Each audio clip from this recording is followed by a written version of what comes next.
UP, Bihar, Rajasthan और महाराष्ट्र में क्या होने वाला है।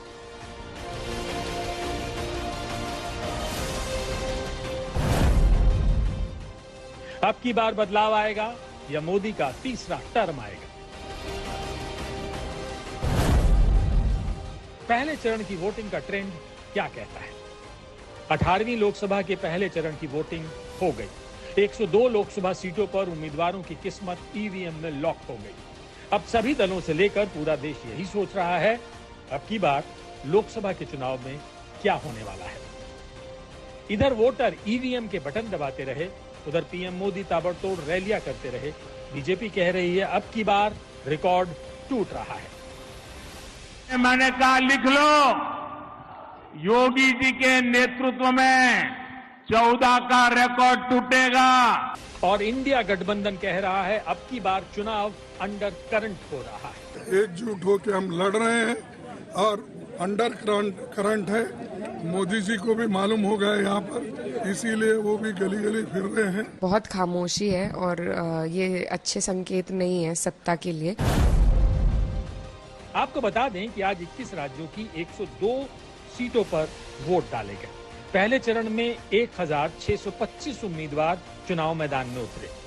16 करोड़ 63 लाख मतदाताओं ने वोट डाले। 9 केंद्रीय मंत्रियों, 2 पूर्व मुख्यमंत्रियों, 1 पूर्व राज्यपाल की किस्मत भी ईवीएम में लॉक हो गई।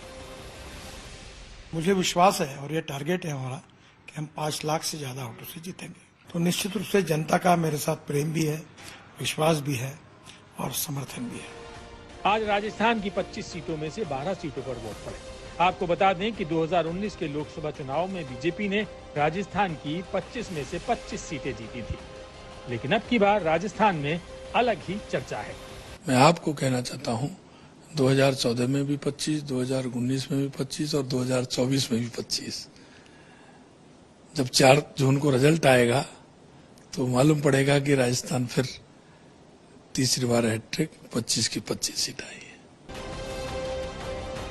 कांग्रेस कह रही है कि इस बार राजस्थान में बदलाव आएगा और बीजेपी कह रही है कांग्रेस वजूद बचाने में लगी है। हम विधानसभा चुनाव जरूर हार गए, लेकिन ये लोकसभा का चुनाव ये बदलाव का चुनाव है और बदलाव की सुगबुगाहट पूरे देश प्रदेश में मुझे देखने को मिल रही है। मुझे लगता है कि इस बार हम भाजपा से ज्यादा सीटें कांग्रेस पार्टी जीतेगी राजस्थान के अंदर। कांग्रेस की ना तो नीति है ना नियत है, ये केवल अपना अस्तित्व जिंदा रखने के लिए सारी पार्टी साथ में आई है। उत्तराखंड की 5 सीटों पर वोटिंग हो चुकी है। अब की बार बीजेपी के मीडिया प्रभारी अनिल बलूनी भी उत्तराखंड की पौड़ी गढ़वाल सीट से चुनाव लड़ रहे हैं और अनिल बलूनी का दावा है कि उनकी जीत निश्चित है।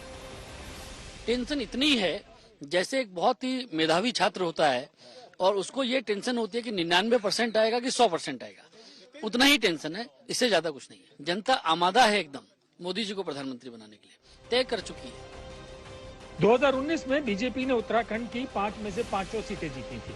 इस बार कांग्रेस का दावा है कि उत्तराखंड में भी बदलाव देखने को मिलेगा। जहन में कांग्रेस जीते, बदलाव आए और मुझे खुशी है जब मैं जानकारियां जो मिल रही हैं, जो पोलिंग बूथों पर आया हूँ, ये 30 पोलिंग बूथ है, तो लोगों के मन में बदलाव लाने की आकांक्षा है। यूपी की 80 सीटों में से 8 सीटों पर आज वोट पड़े हैं, लेकिन बीजेपी और इंडिया गठबंधन दोनों ही अपनी अपनी जीत के दावे कर रहे हैं। हाँ, ये तो सारी आ रही है, इनका आइडिया सबका है। यहाँ मैं लगातार आता रहता हूँ, जाता हूँ। ये पक्का मान लीजिए 8 की 8 सीट यहाँ से हम जीत के जाएंगे।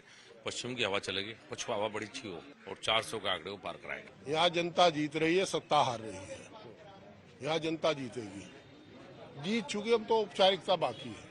आप कह रहे हो औपचारिकता बाकी है, लेकिन संजीव बालियान कह रहे हैं जो मार्जिन पिछली बार रह गया था वो तो अब जयंत हमारे साथ आ गए, तो इस बार तो 1 लाख से ऊपर के मार्जिन से वो चुनाव जीतेंगे। उन्हें राजनीतिक अनुभव कम है। बिहार की 40 सीटों में से 4 सीटों पर चुनाव हुआ है। यहाँ भी आरजेडी कह रही है कि वो 4 की 4 सीटें जीत रही है, जबकि एनडीए का कहना है कि इस बार बिहार में एनडीए 40 की 40 सीटें जीतेगा और मोदी का 400 पार का टारगेट पूरा होगा। ये बहुत ही बढ़िया माहौल है और हम लोग चारों सीट जो है भारी मतों से जो है हम लोग जीत रहे हैं। मैं दावे के साथ कह सकता हूं, बिहार को देखते हुए बिहार में तो 4 का 4 सीट नरेंद्र मोदी के झोली में जाएगा। तमिलनाडु की सभी 39 सीटों पर आज वोट पड़े हैं। मध्य प्रदेश की 6 सीटों पर पहले चरण में वोटिंग हुई है। पश्चिम बंगाल की 3 सीटों पर आज वोट पड़े हैं। असम और महाराष्ट्र की 5-5 सीटों पर वोटिंग हुई है। हम 400 पार होंगे, ये भी पूरा नितिन जी इस बार लगता है कि जो लास्ट टाइम जो वोटिंग परसेंटेज था वो बढ़ेगा? इस बार मुझे लग रहा है कि पिछले बार 54% था, इस बार 65% के ऊपर जाएगा। हमने 75% का टारगेट रख के पूरी कोशिश की। आप अगर बोलेंगे हैट्रिक होने जा रही है तो आप और कॉन्फिडेंस में, ऐसी मुझे लगता है।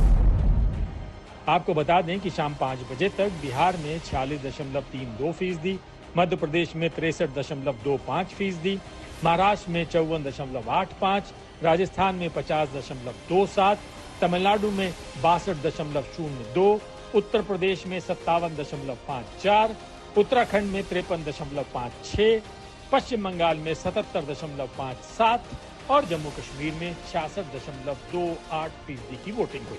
लोकसभा के पहले चरण की जिन 102 लोकसभा सीटों पर आज वोटिंग हुई है, 2019 में इन 102 सीटों में से एनडीए ने 47 सीटें जीती थी, जबकि इंडिया गठबंधन ने 49 सीटें जीती थी।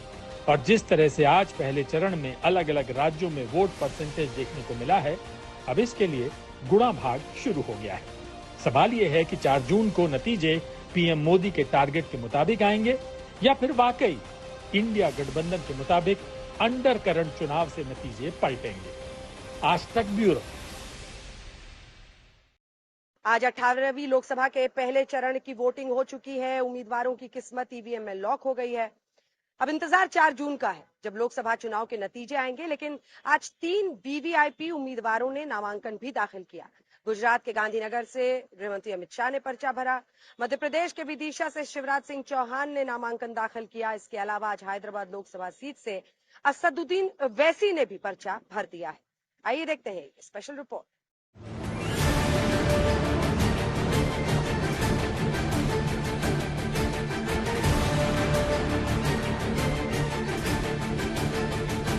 पहले चरण की वोटिंग के बाद लोकसभा की लड़ाई का आगाज हो चुका है। जब एक तरफ 21 राज्यों की 102 सीटों पर वोटिंग चल रही थी, तब इस चुनाव के कई दिग्गजों ने नामांकन भी दाखिल किए और उनमें सबसे बड़ा नाम है केंद्रीय गृह मंत्री अमित शाह का। ये तस्वीरें देख सकते हैं। गुजरात की गांधीनगर सीट से अमित शाह ने आज पर्चा दाखिल कर दिया। आपको बता दें कि अमित शाह दूसरी बार गांधीनगर सीट से चुनाव लड़ रहे हैं। गांधीनगर में अमित शाह के नामांकन के वक्त उनके साथ गुजरात के सीएम भूपेंद्र पटेल और गुजरात के गृह मंत्री हर्ष संघवी मौजूद हैं। बीजेपी ने गांधीनगर लोकसभा सीट से अमित शाह को 10 लाख वोटों से जिताने का लक्ष्य रखा है, जबकि 2019 में अमित शाह को इसी लोकसभा सीट पर 5 लाख से ज्यादा वोटों से जीत मिली थी। मैंने लोकसभा के लिए मेरा नामांकन गांधीनगर सीट से भरा है। मेरे लिए एक बड़ा गौरव का विषय है कि जिस सीट पर से इसी क्षेत्र का प्रतिनिधित्व श्रद्धेय अडवाणी जी ने किया, श्रद्धेय अटल जी ने किया, पर जिस सीट पर स्वयं नरेंद्र मोदी जी मतदाता है, उस सीट को प्रतिनिधित्व करने का मौका मुझे भारतीय जनता पार्टी ने दिया है। मैं इसी सीट पर से 30 साल से विधायक सांसद रहा हूं। कांग्रेस ने अमित शाह की टक्कर पर सोनल पटेल को अपना उम्मीदवार बनाया। 2019 में बीजेपी ने गुजरात की 26 सीटें जीती थी। इस बार गुजरात में 7 मई को एक ही चरण में मतदान है। नामांकन दाखिल करने से पहले अमित शाह ने एक भव्य रोड शो भी किया और आज तक से खास बातचीत भी की। भयंकर गर्मी के बावजूद गांधीनगर और अहमदाबाद की सड़कों पर खचाखच भीड़। देश के गृह मंत्री और गांधीनगर के भाजपा के सांसद अमित शाह जी के रोड शो में उमड़ी हुई है। गृह मंत्री यहां पर अपने नामांकन के लिए आए हैं। इस वक्त वो आज तक और इंडिया टुडे के साथ हैं। अमित शाह जी, स्वागत है आपका। आप यहां पे नामांकन भरने आए हैं। सांसद के तौर पर गांधीनगर के लोगों के लिए आपका सबसे बड़ा मैसेज, आपका सबसे बड़ा वादा क्या है? देखिए, चुनाव नरेंद्र मोदी जी को तीसरी बार प्रधानमंत्री बनाकर देश को महान बनाने का चुनाव है। हमारे अर्थतंत्र को तीसरे नंबर का अर्थतंत्र बनाना, देश को सुरक्षित करना, आतंकवाद नक्सलवाद को समाप्त करना और देश के 80 करोड़ गरीबों को सम्मानजनक जगह समाज में देना, ये भारतीय जनता पार्टी ने मोदी जी के नेतृत्व में तय किए लक्ष्य है। और ये सारे लक्ष्यों की सिद्धि के लिए तीसरी बार एक मजबूत प्रचंड बहुमत वाली सरकार नरेंद्र मोदी जी की बने। और आज मध्य प्रदेश की विदिशा लोकसभा सीट से मध्य प्रदेश के पूर्व सीएम शिवराज सिंह चौहान ने भी पर्चा दाखिल कर दिया। आपको बता दें कि मध्य प्रदेश विधानसभा चुनाव जीतने के बाद शिवराज सिंह चौहान ने वादा किया था कि वो इस बार मध्य प्रदेश की 29 सीटें पीएम मोदी की झोली में डालेंगे और इसीलिए बीजेपी ने शिवराज सिंह चौहान को फिर से मध्य प्रदेश का सीएम न बनाकर लोकसभा की लड़ाई में उतारा। मुझे भारतीय जनता पार्टी ने इस माटी की सेवा करने का फिर से अवसर दिया है। ये जहाँ मैं पैदा हुआ इस धरती पर, पहले भी मैं 5 बार यहाँ से सांसद रहा और विधायक भी रहा, तो इसी संसदीय क्षेत्र की विधानसभा से रहा। तो मैं तो बहुत प्रसन्न और आनंदित हूँ। अब प्रधानमंत्री जी के नेतृत्व में विकसित भारत का जो निर्माण होना है, मेरा संकल्प है विकसित भारत के लिए विकसित विदिशा रायसेन संसदीय क्षेत्र।